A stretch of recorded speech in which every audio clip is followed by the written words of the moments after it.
I have my own conspiracy theory about what happened here, but how did a good law, you were probably involved, but a number of providers were involved in advocating for the way the law was written so that it was looked extremely fair to everybody. I think we all felt real good about when the law came out. And then the regulations hit. Do you have any back office, smoke-filled room insight into how that whole thing went south and continues to go south through TMA1, TMA2, and TMA3? They have done an amazing job of cutting the provider out of any opportunity for fair payment. That's my point of view. So let me hear from you, a measured observer of the political process. Temper my comments, please, but address how we went south on. Yeah, look, I don't disagree, but I will say I don't attribute the rulemaking process to malice. Right? I don't think folks at HHS and Labor and Treasury were out to get the providers. I Anyway. think the hard truth is that one of the goals was to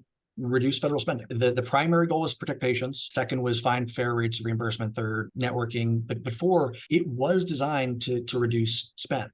And $20 billion, wasn't it? right, it was part of the conversation. Regulators at HHS, especially, but I'm sure Labor and Treasury involved too, were skeptical that the final product would end up resulting in the savings that they wanted. And I think they overshot the mark. I think they thought in order to get the savings the CBO had projected, they needed to really constrain the calculations around the QPA and really make that the baseline. And I think ultimately they were probably trying to end up with a QPA that erred on the side of a lower calculation. I think they overshot the mark. Yeah, the methodology is not what it should have been.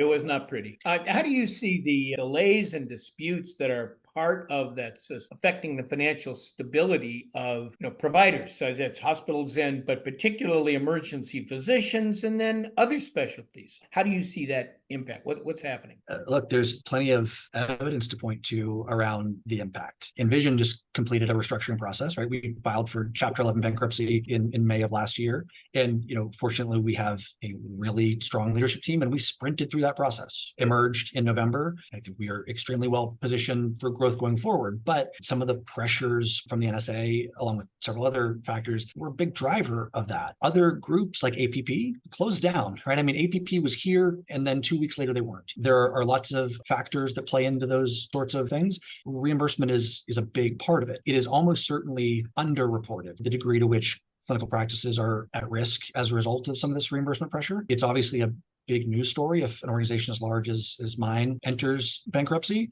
The small 2-3 provider group in your hometown is less likely to make the news. I think there's a very real risk presented, especially to smaller groups that can't manage cash flow as well. Congress rarely fixes a problem before it's really broken. Our healthcare system is a problem that is quick to break and slow to fix. If you disrupt that pipeline, it can take a generation to get back to staffing levels and that sort of thing. So yeah, I really worry some of this reimbursement pressure is not sustainable.